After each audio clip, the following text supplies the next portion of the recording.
Okay, welcome friends again. We'll be talking about, we have looked at actually predicate logic and the representation of statements in predicate logic and the problems using backward chaining. In this particular module 26th, we are going to talk about a process called resolution. This particular process is far easier in terms of inference. It's pretty easy for one to infer using this process. The only issue is that it requires a simpler form of representation. Its stress is more on the pre-processing. The statements which are represented, they are represented in form of something called closal form. We will be looking at the steps required for converting a predicate logic representation into closal form. Again, you can use the word WFFs. So, converting all WFFs into closal forms, and we have seen that there are some problems with backward chaining process. It is very complex. Many a times universal and existential quantifiers are required to be converted to Skolem functions and the Skolem constants and something called Skolem functions. We will be talking about Skolem functions in this particular module, where sometimes we need to bind a variable with a value, and that unification process is pretty complex. So, those things are there, you need to manage them while backward chaining. So, resolution is comparatively simpler. Okay. And it is easier to model that thing in a computer program as well. That is the other idea. But anyway, basically both processes, backward chaining as well as resolution, are inference, and there are few things which is common there as well. Okay, so let us begin talking about the closal form. The closal form is something which does not have either universal or existential quantifier. Everything, every variable that you find is universally quantified. What does that mean? You don't need to worry about everything which is implied, which is possible to be used. There is no implication. Okay, it is removed. No and, only or symbols are there, nothing else. Okay, so predicate or that is the form every statement will be in. It is very simplified expression, as I said. And let us start with one of the statements that we have already seen in the previous module, and we will see how to convert this into a closal form. For all x, there exists h, person x and house hx and lost h xh 2000, relief government x. Now, this is something that we have already seen, that if somebody had a house, somebody is a person, he had a house and lost that house during that 2000 earthquake, government has provided relief. We need to convert this statement into the predicate, the closal form. The first thing that you will do is to remove this implication. Now, how do you remove that implication? A very simple rule: x implies y means not x or y. Now, how I have that? Okay, it is known law of logic. One way to prove that, if you want to prove, you can use that true false statement. Okay, wherever x implies y is true, this thing also is true. So, that means that they are same or equivalent. I am not going to discuss about how that is done. That is something which is taught in schools. So, you may, if you do not really understand what I am talking about, you may refer to that part. Anyway, let us talk about the first step, removing that implication. So, to removing that implication, remember a implies y is to be replaced by not a or y. So, in this particular case, you can see that the left hand side is all negated and odd with the right hand side. So, this is what you get, the for all x there exists h in bracket, not in bracket, person x and house hx and lost h x h 2000 or relief government x. Okay. The second step, now the negation is moved inside, and when the negation is moving inside, it implies some changes. For example, if you have not outside a predicate which itself contain not. So, this not actually nullifies the other one. What you get at the end is the predicate value only. And the not, and there are two predicates differentiated with disjunction, or when not comes inside, that disjunction becomes and. So, if you already have know that this is De Morgan's first law. Okay, so, you can see that it is next, not predicate 1 or predicate 2 means not predicate 1 and not predicate 2. Okay, so, or becomes and, that is an important thing. Exactly opposite is also true. So, when two predicates are having an and sign in between, when you move negate inside, that becomes or sign. So, that is the next predicate. The other two, the last two, converts existential quantifier into universal quantifier and vice versa, and that also is true. For example, something which is true for all, and when you say it is something which is it is not true for all, what does that mean? It is untrue for some, or when something is true for some, it is not true for all. So, that is what is precisely meant here. When you say not for all x predicate, what do you say that this is not true for all? What does that mean? There are some x for which the predicate is not true. Similarly, this is not true for some of us, then for all x this is not true. Okay, you can see that. Anyway, so this step is done here, we applied to the statement that we are talking about. You can see that end sign, when negation goes inside, that end sign is converted to OR sign. You can see that the rest is just the same. So, the second one of the 6 rules that we have seen is applied here. I could have any other and would have applied this. Okay. Our example is using this. For some other example that you pick up, you probably have this. You can pick up that Aligned Reach book or the other books that I have talked about and try some of the examples there and some of the exercises even there. Okay. The third one is, if there are multiple variables with the same name, you will have to change their names. You will be surprised why. If you say that for all x man x and for all x something else. Now, this x basically is different. When I say that for all x man x and for all x singer x, this x is not the same as the other x. For all x man x means this is true for all man. For all x singer x means this is true for all singers. The x does not make any sense here. It is, that is why it is sometimes called a dummy variable. So, if I write the same thing as for all x man x and for all x singer x, this does not make any difference. For all y singer y, that does not make any difference if I use x or y. So, that is the reason why we are doing this. So, we are changing that, and that is a reason, because the next stage will be taking all the variables on the left hand side, and we do not need any confusion. Okay. So, that is why we are naming them differently. Remember, naming them differently does not alter the truthfulness of the statement, because x and y are just placeholders. Okay. They are not real thing, they are placeholders which says that something which is true for the complete set of domain. So, that is what we do. In fact, in our case we do not have that. We only have one the universal quantifier, the other one is existential quantifier, and both of them are using different variables. So, we do not have that problem here, but if we have, we would be doing that. And here there is an example given for all x predicate x and for all y predicate y. What we do is we will just take them out, take them on the left hand side. Okay. So, that is what we are, but our predicate is not affected by that. Now, the next one is to replace variable by Skolem constant. For example, there exists x hx. Now, there are two things. In some cases, the value is to be represented by a constant, because there exists somebody. So, whoever somebody, will assume that to be constant, but sometimes there exists value depends on some other. For example, in case of house, the house is Ramjes. So, I can't just replace house by h1 or h2 like I did earlier. For simplicity, I could do that here also, because that is not going to affect my reasoning. I am not going to do anything with that house actually, and I am not going to process it further.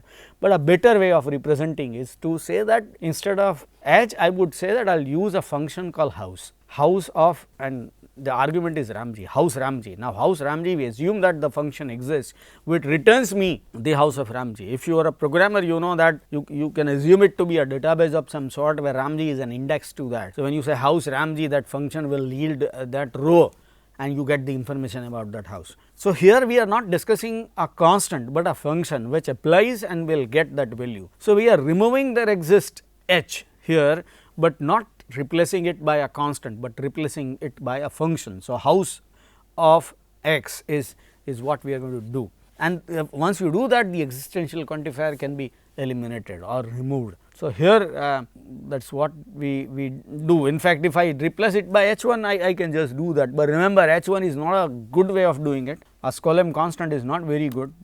It should be a Skolem function, which is shown on the slide. You can see that for all x, not person x or house, and you can see the first argument now is converted to house of x, is a function call rather than h1.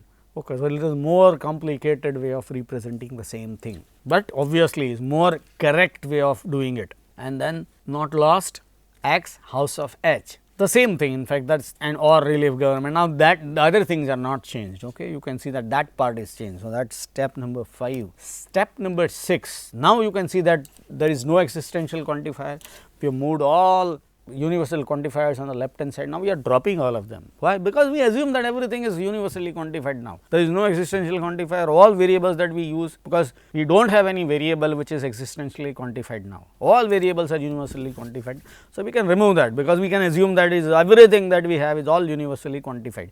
And I have told you that when something is universally quantified, it is pretty easy for us to prove anything. If we have a problem only with existential quantifier. So, that is dropped now. So, the representation again is shown on the screen, that step 6, dropping all universal quantifiers. You have everything the same as the before, apart from only removing that for all x part, and that is actually a closal form. For us it is all closal, there is no and sign, there is no implication. So, there is no, so we have this thing in closal form. Our statement is comparatively simple, but then there are a few cases which requires additional processing. For example, case shown on slide step 7. For example, if I have predicate 1 or predicate 2 and 3. Now, this is not in closal form. How to convert that in closal form? If you want to do this into closal form, you have to apply that rule. So, if predicate 1 or predicate 2 and 3, then you have a predicate 1 or predicate 4, predicate 1 or predicate 3, you can see that.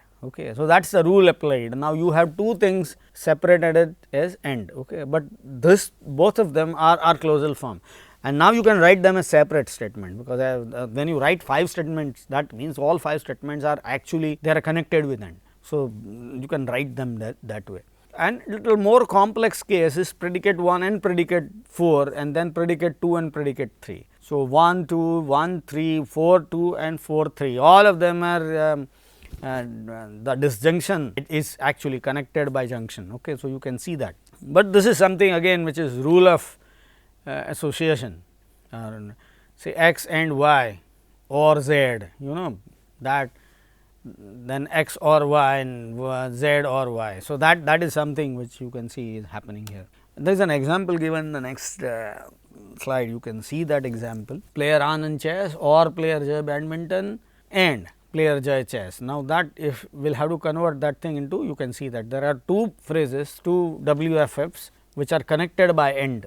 Okay. The first one is player Anand chess or player Jay badminton, the second one is player Anand chess or player Jay chess. The other example is little more complex, the two terms in both the WFFs which are connected by or, that will be converted to 4 different WFFs, player Anand chess and player Jay badminton, player Anand chess and player Jay chess. Now, this is the first one. The second one is player Sania tennis, player Jay badminton, player Sania tennis and player Jay chess. Okay.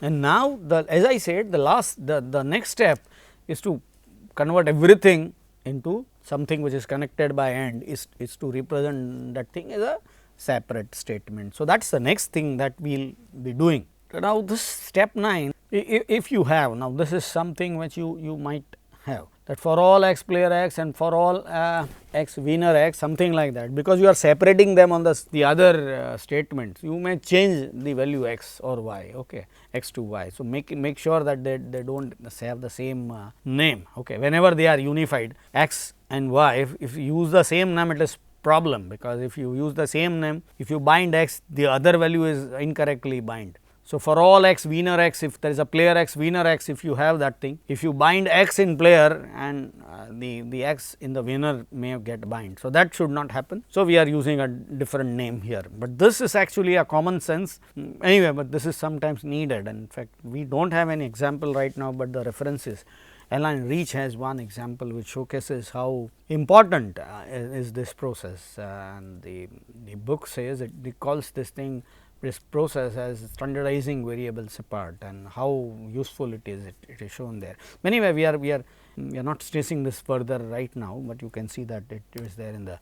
Okay, what is the purpose of this? Is obviously one this thing predicate, one WFF should have different names. So, whenever they match, you do not get any value unified to any other without really you want it to be. Now, the everything that is separated by the end clause is called literal. So, sometimes this closal form is also known as disjunction of literals. Okay, now we can talk about the process of resolution. Now, this is the first step and most important part of converting a statement into clausal form. Once it is done, resolution is pretty simple. What resolution is about? It takes two parent clauses and resolve them. Now, once you resolve them, you remove all clauses which has the same predicate and opposite sign.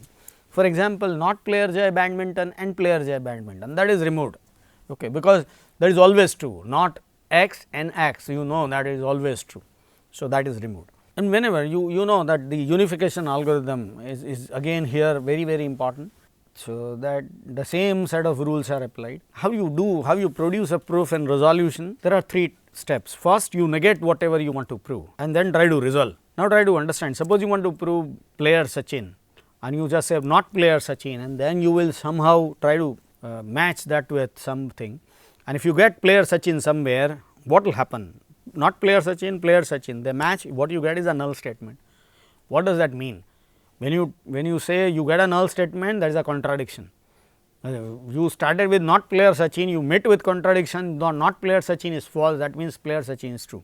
So, that is the basis of resolution. Okay. Now, let us start the same thing for two examples that we have seen. Will not relieve government Ramji. Okay. Now, there are some guidelines. Okay, so you should usually take the statement that you have introduced, because that is a false statement and you want to get the contradiction, and you also try to make sure that it has a complementary literal on the other side. So, they can get a null statement out of it. And the third one, you should try to unify that with as small a statement as possible. So, chances of getting a null statement at the end is more. So, here is an example, the same example that we have seen earlier, and you also can see the clausal form of that the same thing. You can see that nothing great about this, the same process that is applied. And the proof, you can see that we have added statement number 9 to this, not relieve government Ramji. And now, once we unify that with 6, with 6 with x value being Ramji, what we get is comes next. Again, you can see that I am continuously resolving it with others. When I resolve with 7 and replace x by Ramji, I get not person Ramji or not lost Ramji, house of Ramji 2000. And remember, here I do not need that build house, okay, something that I had earlier, because I have that house value, Ramji's house already provided, that complexity, that the house, very house which the Ramji has built and all that, that is not needed here. Okay, you can see that. Eventually, what will happen is, in fact, this proof is little longer, because there are more than one statements which are similar. For person Ramji comes twice, so you will have to resolve that with one again. Okay, so two times, but eventually you can prove that it is. So, you can get a null statement, you can get belongs to Ramji Bachao and not belongs to Ramji Bachao, and that is contradiction. Eventually, you come to an end telling that it is not relief government Ramji is false, that means relief Ramji government is true. So, that is what it is, and this is called proof by refutation or negation. The other example that we have seen is also coming up next, and you can see that the conversion to clausal form also is quite the same which we have discussed about, and you can see that 6, there are two parts. The first is build house, okay, house of Ramji and Ramji in 2003, and that you can see that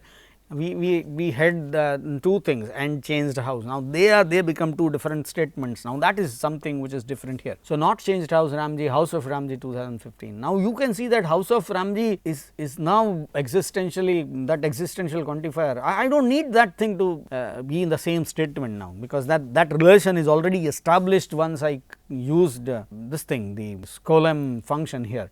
So, that is quite good, you can see that, and you can see the representation of 8 also, something that we have already converted, that exists here. So, once you have all these 9 statements, this resolution process which looked so difficult in the beginning becomes so simple. I need to replace T3, T2 and then T1. Eventually, for between, you can see that I do not need to call, I do not need the other parent clause. This is the only case where I do not need the other parent clause. I only have one clause and it is called. When I call, you can see that not between is false. So, I get the contradiction. Okay. So, that is what is happening with resolution. Now, let us look at this resolution process for few other things. And the first one, when we talk about this proof, okay, the first one, not relief government Ramji. So, you can see house of Ramji is constantly telling us. For example, if I have one more Kishanji who has lost his house, this house of Ramji is different than house of Kishanji. If I am using H1 and H2, I will be in trouble. Whether H1 belongs to whom, H1 and Ramji, what is the relation, H2 and Kishanji, what is the relation, I would not be in a position to find out. But here you can see that because I have converted house of this thing to house of Ramji, I do not need to worry about that part. I am pretty clear about that. So, that is one thing which you could see here. Second thing, the first one is little longer, it took us time, because you can see that, see, I have two clauses which contain information which is redundant. For example, there exists person X and lost house, and the same there is a statement which contains again the same person X and house X, and you can see that that is also hindering, or not only hindering, it delays the process of resolution. You can see that, and again look at 9 and 6. Why I have picked up 6? 9 is what? This is not relief. Okay, so why I have picked up 6? That is the other point. Because 6 contains relief. Okay. Relief is a complementary literal to not relief. So, I have chosen 6. Why I have chosen 7 for the case 2? Because there is something called house, which is, you can see that when the resultant from 9 and 6, we have not house as one of the literal. Now, in 7 I have a literal called house, which I can match. So, I have chosen 7, and I have not chosen any one randomly. I have chosen one which contains a complementary literal. So, resultant WFF is shrinking at every stage. Okay, here in the first this thing, but this lost is again, because when I replace lost I have a longer this thing. So, that that again becomes bigger, you can see that. But again take up this thing. Why I am when I am matching with one, I have removed man Ramji and not man Ramji. So, they are complementary literals. So, they are removed. When I picked up not lost, I have picked up lost. So, that lost is removed, but then I have lot of person and all that coming back. So, the same thing is followed, but remember I am always looking for a complementary literal and making sure that it shrinks at every step. The same thing is also true for the second case. In the second case also, when I match 9 and 8, you can see 9 and 8, there are two things which are same, lived in house and not lived in house, they are complementary. So, we have to remove that, we have matched that thing with 8. 7, you have that build this thing, the change house. Okay. So, 7 when you match with change house, 7 contains not change house. So, again that, so that the second term is removed. In when you pick up 6, the build house one is removed. Again you can see that unification process is also happening here, the variables are being bound. Eventually the last one, as I said, is the end of this thing, because once you calculate between value and there is a negation before, and that is, so that shows that this is incorrect. So, that ends this thing in contradiction. So, this you can see that T3 is bound first, then T2 and then T1. This binding, this unification process which we have seen in the earlier case also is happening here in the same systematic way, because when you want to match two literals, you will have to bind variables consistently. For example, in 9 and 8, why T3 is bound to 2010? You can say 9 and 8, 9 you have not live in house of Ramji 2010, 8 has live in house of Ramji T3. Now, if you want to match this to T3 must be bound to 2010. Similarly, when you match the resultant with 6, you have to, like that build house T1 should be bound to 2003. When you again match with 7, okay, it is T2. So, T2 should be bound to 2015. So, you can see that this complementary literals when they match, unification process is applied and variable values are bound consistently. Okay. So, that is which is very important even in resolution, but you can see that this process is far simpler. What you need to do is, if you want to write a program, just get two literals which are absolutely same except some variable mappings and sign is opposite to each other. Once you get these two literals, bind the variables and remove them from the resultant ones, and so on and so forth. The algorithm is pretty simple. So, the resolution is a simpler process, it can get the solution. And with this thing again we will come to an end of this particular module, but before we conclude, let us look at what we have seen in this particular module so far. Resolution, we have looked at backward chaining in the earlier module, and in this particular module we have looked at resolution, the other way of representing, other way of inferring from the existing knowledge. Resolution is a simpler method, requires simpler representation of statements, and the simpler representation of the statement is known as a closal form. A closal form is disjunction of literals. It does not have negation, it does not have implication, it does not have even end. Okay, it is a simpler form, and we have seen 9 different steps for converting a normal WFF, a predicate logic representation of a statement, into a closal form. And once you convert that thing into closal form, you can start unification process. The unification process starts with whatever you want to prove, you just negate that, and you just try to get the contradiction somewhere. So, you just negate that, find out RHS of some other predicate which contains exactly opposite sign, complementary literal, and just try, and there is no RHS actually. So, you should get one of the literal with opposite sign. So, you just take them as parent clauses, resolve them, get the resolvent, and once you get a resolvent with nothing left, and you get the contradiction. For example, if you have player Sachin and not player Sachin, you match, you do not get anything. What does that mean? Not player Sachin that you have assumed, okay, is wrong. Okay. So, that means player Sachin is true. So, this is how resolution works, and we have seen both cases that we have seen in the previous module. We have solved, inferred using resolution in this particular module. We have seen that it is possible to do that with far more level of efficiency. With that, we will conclude. Thank you.